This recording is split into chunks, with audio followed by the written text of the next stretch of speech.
Welcome to this Leetcode hard problem 1627 graph connectivity with threshold. So 1627, that's quite a recent problem, and as I often say about these problems are not as hard as Leetcode would want to brand them. These are moderate to difficult level questions.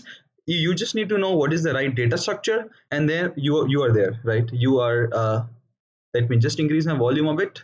Yes. So if you know the right data structure, you are there. So let's read about this problem and see. So we have n cities labeled from 1 to n. Two different cities with label x and y are directly connected by a bidirectional road if and only if x and y share a common divisor strictly greater than some threshold. Simple. So what are the keywords here? So there is n cities labeled from 1 to n, and there is some connectivity which is being talked about. So we pretty much know this question is a graph question, right? We are gonna use graphs here. It's pretty sure, right? It's a graphs question.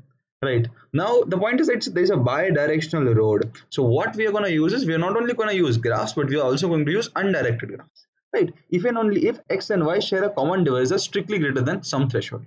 Right. So we have all of these cities labeled from 1, 2, 3, 4, 5, so on, and two of the cities share a path if they have some GCD. Their GCD is greater than some threshold, right? So in short, what we need to do is to just figure out what is this graph. What we need to do is we just need to take this is intuitively look at all the pairs, compare all the pairs, like all the from 1 to n, compare all of them. So there will be total n square pairs. Out of these n square pairs, compute the GCD of everybody. When you compute the GCD of everybody, you just need then the graph would be if the GCD is greater than the threshold, you just add it as a node. It's more like you have like this matrix where it's like 0, 1, 2 to n. Yeah. So these are like the initial thoughts, and these are, I feel, very, very important. 0, 1, 2 to n. So this is an n cross n matrix. And every cell would be a GCD, and whatever GCD will be greater than the threshold, you will have a edge there. So you would have a 1 there. Right? If there is a GCD here, there is a GCD here, and this will become your graph. Right now, this will become your graph.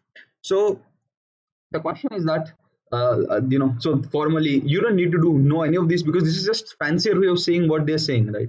You don't need that. You just need to have this intuition that's like you need a 2 by 2 matrix is a graph, and like the edges of the graphs are made in such a way that this the GCD is greater than a threshold.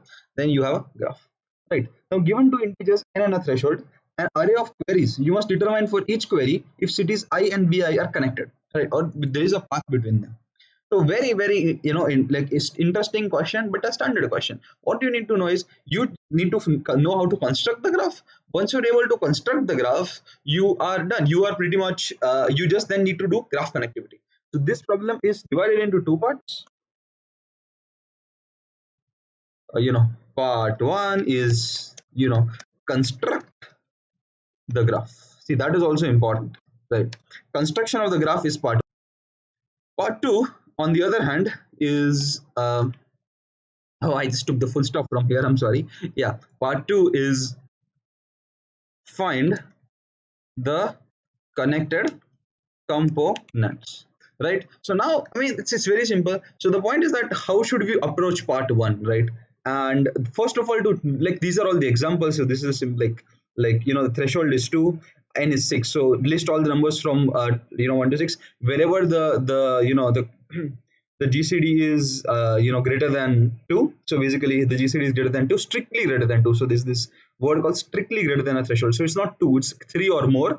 So there you connect. So between 3 and 6 the GCD is 3, or else the GCD will be 2 or less, right? So there is just one node here, and so whatever query there is 1 to 4, no, 1 to 4 is not connected. 2 to 5, 2 to 5 is not connected. 3 to 6, 3 to 6 is not connected. Like 3 to 6 is connected. This will be false, false, true, right? Similarly, if the threshold is 0, then pretty much everything is connected, right? So it depends upon what the threshold is put and how is it computed. It's as simple as that, right? So the first thing is how do you efficiently construct the graph. So the big issue comes when you see n is equal to and the range of n is 10 to the power 4. If you are taking, let's say, GCD of, if you are like if you have this matrix, this n cross n matrix, right? And if we are, let's say, computing the GCD of this n cross n matrix, like you first need O of n square operations to construct this matrix. Once you have constructed this matrix, so it's O of n space and also O of n times. So if you even assume that the GCD takes O of 1, it is n O of n square is the complexity of finding out the GCDs and having the threshold measured. But we know that GCD is not O of 1. GCD is approximately log of n, right? So when you want to do a log of n, then it is actually pretty complicated. It's like O of n square times O of n square log square n. So this is a very bad complexity. If you consider even if it was O of n square, the total number of operations we had was 10 to the power 4 squared, which was 10 to the power 8. We 20 to the power 8 sometimes is okay for competitive programming, but in advanced fields like Leetcode, I don't think so. 10 to the power 8. So 10 to the power 8 means it's highly doubtful. 10 to the power 9 means, of course, you need to find a better algorithm. 10 to the power 8 is like slightly doubtful, but if there is a better algorithm, we are supposed to find it, right? So that is the first part of the question. So let's just quickly write that down. So connected graph, brute force is more than, let's say, O of n square, which is approximately 10 to the power 8, and we need to do better than this, right? So how shall we do it, right? That is the question.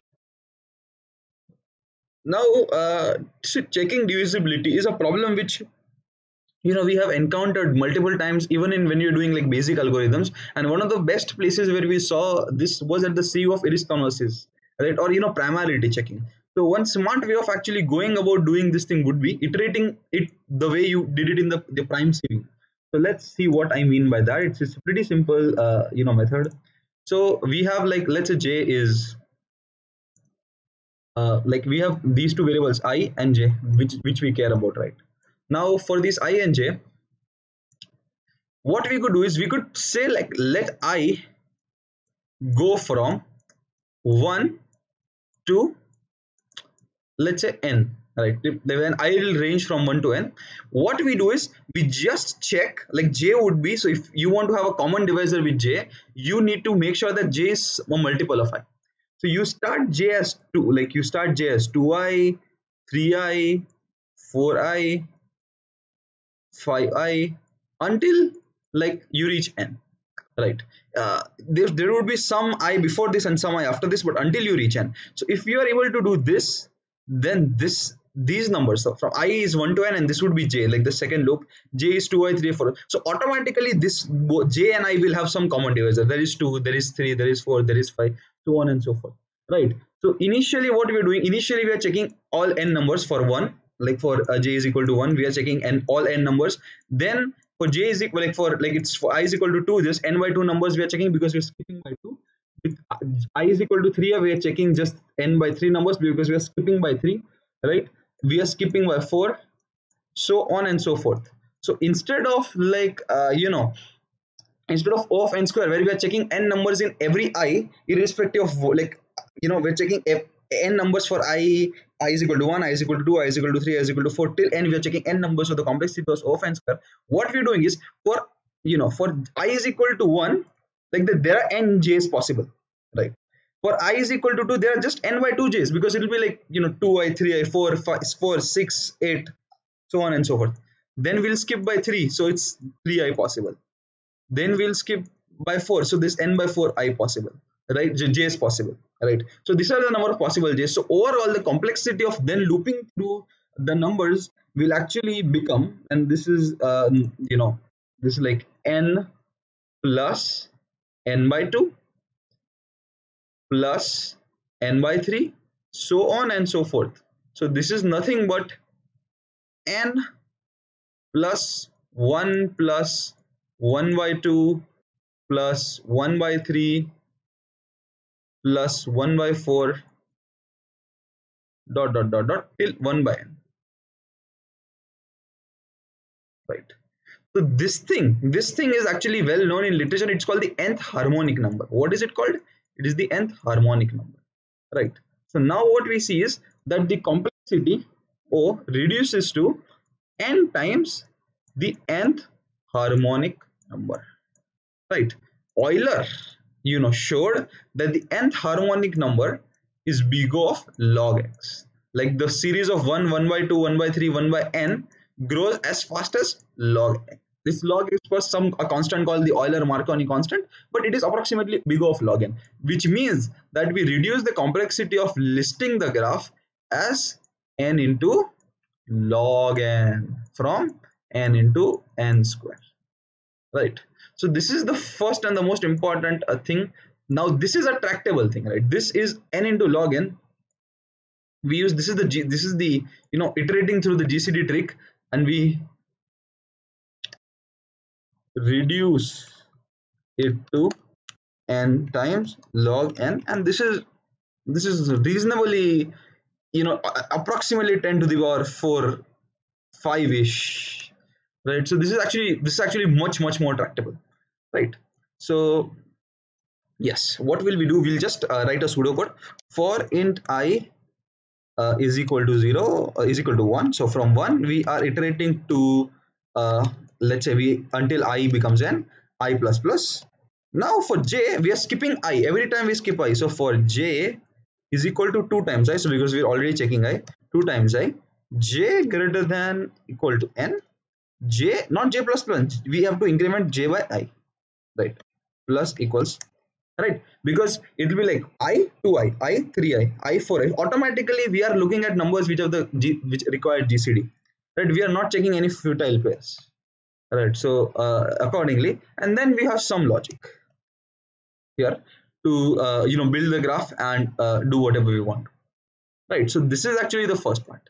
Now finding the connected components is actually a very standard problem, if you know. So when you say finding the component, what connected components, what does one think in mind? So let's actually do this exercise of finding the connected components, right? So you have, let's say, a graph which looks like this, and these,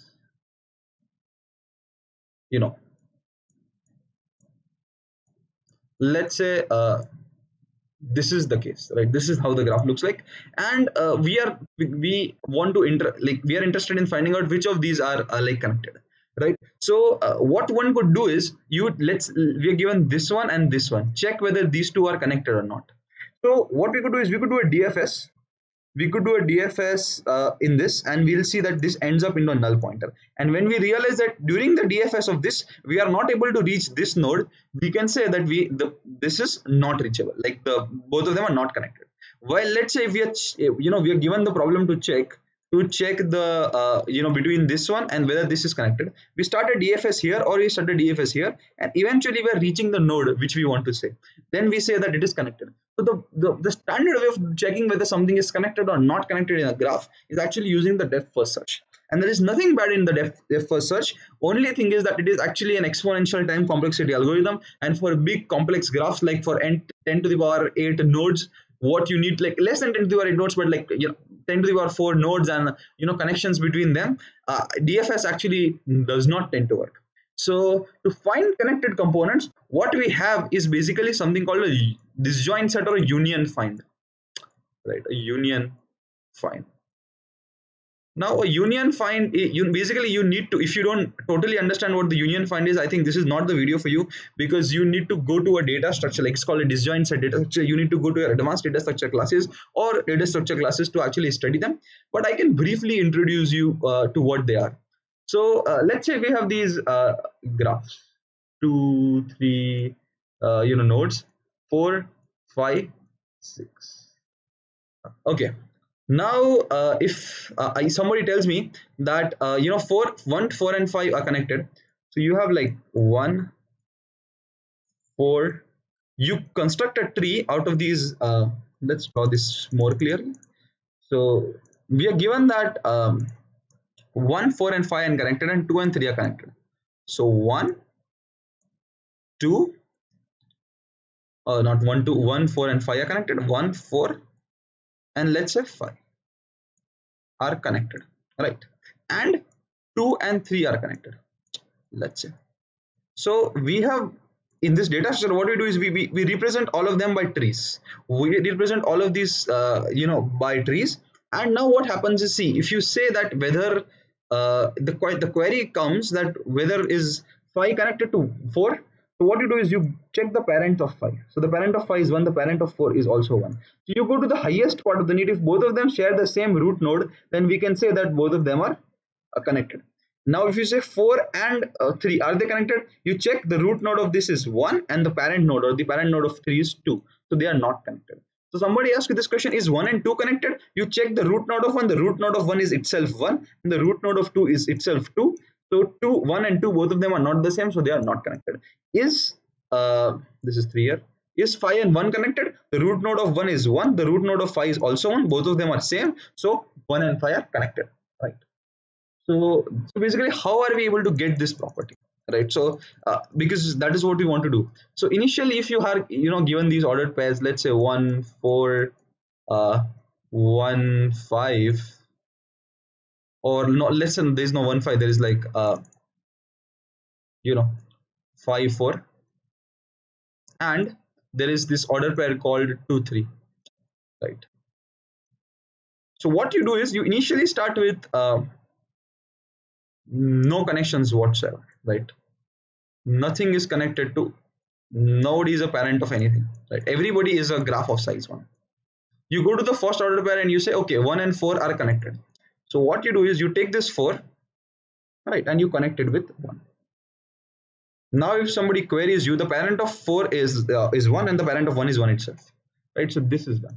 Now somebody tells you, okay, 5 and 4 are also connected. Okay, so the second query is 5 and 4 are connected. Now what you do is you see, okay, 4. Now we already have 4 here. So what is the parent of 4? So it's 1. So 5 is connected to this tree. So what you do is you bring this 1 4 tree and connect it to 5.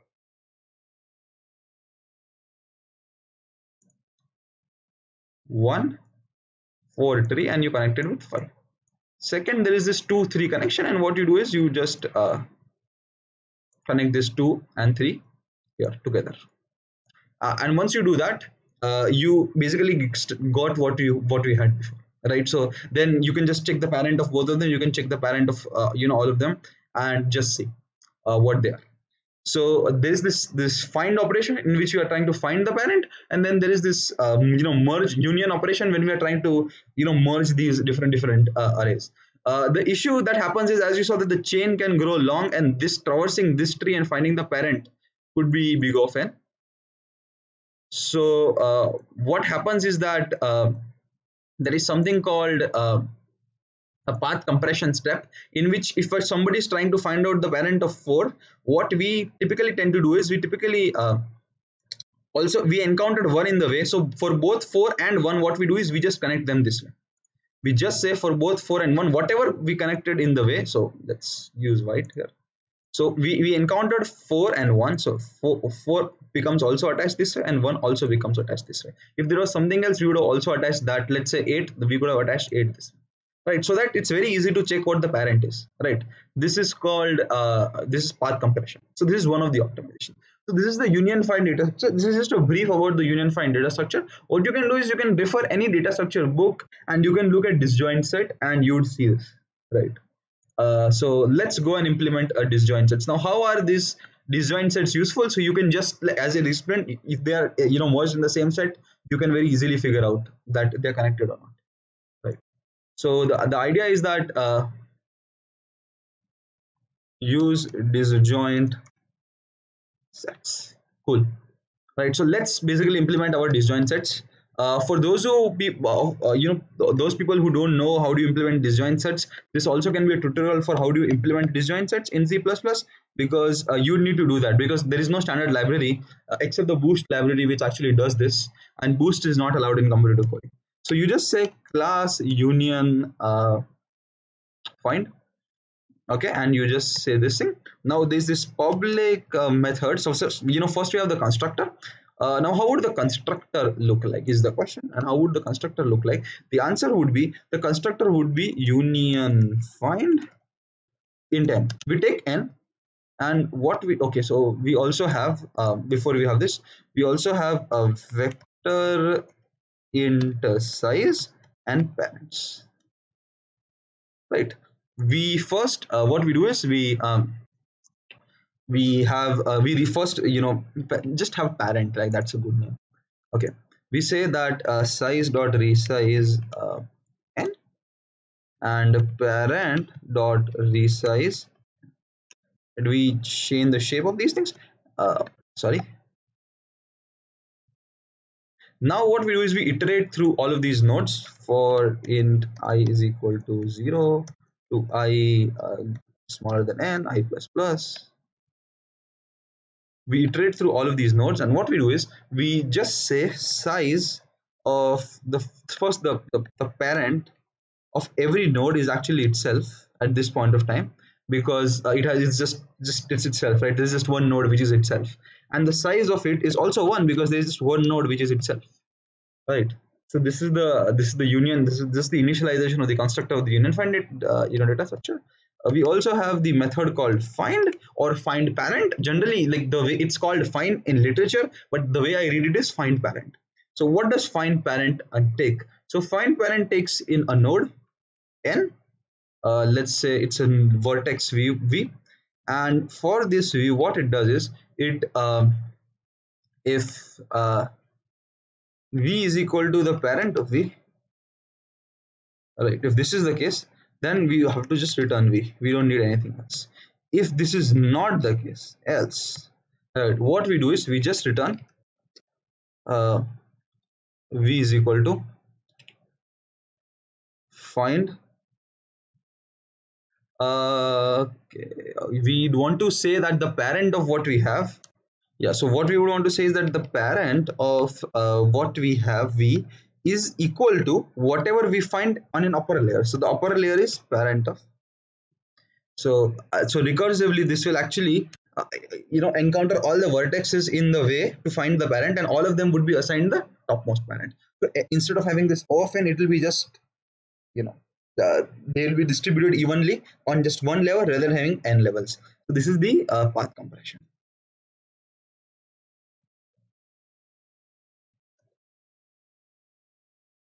Why is this not yeah. Sometimes you forget how do you even comment in a programming language, huh? So yes, so this is the case. Now this is an easy operation, find, but the harder operation would be union, right? So union is actually a Boolean operation. Union int v1 int v2. Okay. Now for v1 and v2, what we do is we want to take union of two different disjoint sets. What we do is we need to figure out what the parents of them are. So we just do p parents of int p1 is equal to find v1. So we just found out the parent of v1. Int p2 is equal to find v2. So we know what the parents of both of them are, right? Now what we need to do is, if the parents of both of them are same, then we cannot merge, because they're actually part of the same tree, right? The part of the same tree, then we just return false. However, if this is not the case, then what we do is we check for the sizes. We'd want to attach the smaller size to the bigger size, right? So what we do is we just check if the size of p1 is larger than size of p2. So what is size of p1? It is the size of the tree which is parented by p1. What is p2? It is the size of the tree which is parented by p2. Now between the size of p1 and p2, if the size of the p1 is bigger, which means that the size of the tree of p1 is bigger, we don't want to attach this p2 to p1, right? So okay, let's say how we do it. We just say size of p2, size of p1, plus equals size of p2, because we added those elements, and we say parent of p2 now is p1, right? Easy as that. And let's say else condition. If this is not the case, then size of p1, so which like p2 is bigger, then we just attach p1 to it. So this is the case, and parent of p1 will then be p2, right? As simple as that. And after all of this is done, we finally return true, because the merging process is over. Yes, so this is union find. Okay, so what we do is we just initialize a union find. union find uf n plus 1 here. So we have this union find uf. Now what is the logic? If I is greater than the threshold,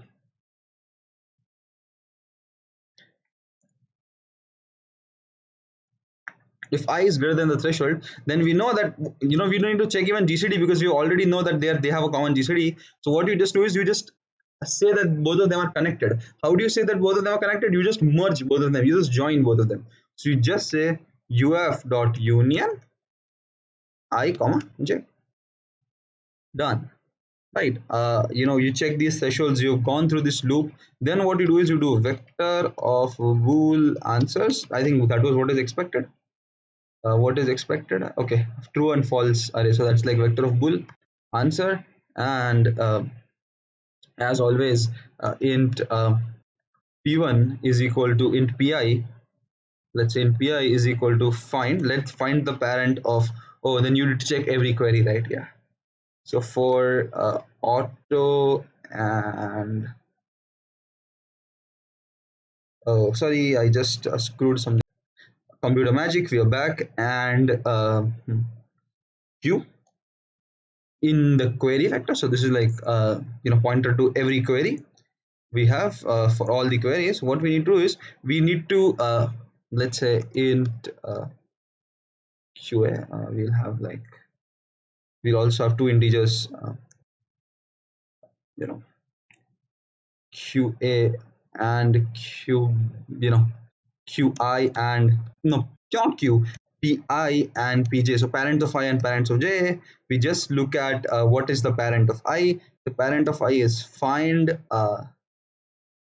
What do we want to find? I want to find what is the parent of q0, and we need to find the parent of j, which is find q of 1. If both of their parents are the same, then we know that they are connected, because somewhere in this threshold they were connected. And after that, if both the parents are different, then we don't want to do it. So you just simply, if you want to do it in one line, you could just say push back. What do you want to push back? pi equals pj. So if pi is equal to pj, it will be true. If both of them are false, then it will append false, right? As usual. Instead of doing I greater than threshold, I think what we could do is we could just do this threshold plus 1. We then don't need to do any of this condition, simply because instead of checking it after, we just iterate through, because yeah, we can just iterate through all the numbers with the threshold as we want. So this might save a few seconds. Cool. Of course, it's a difficult, long question with a lot of optimizations, and the answer might turn out to be wrong. Let's see.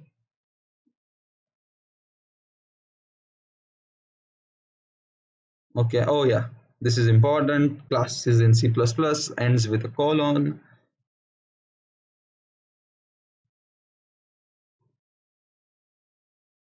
Oh, not declared J. I'm sorry, C++.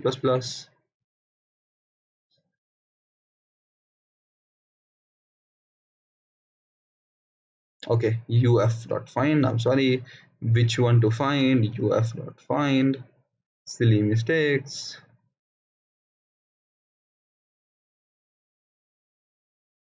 Accepted, and let's submit now. Accepted, success, and that's where we go. Faster than 75.14%. So of course, this is how you implement a union find, and this is how you solve this problem. Now the complexity of this problem is n log n plus the queries, number of queries, time these find operations. Now these find operations cost the cost of the find operation is something given by an alpha, which is something called the inverse Ackermann function. Now this Ackermann function grows exponentially, hyper exponentially fast, and the inverse Ackermann function is basically, if n is smaller than like 10 to the power 400, it is less than 5.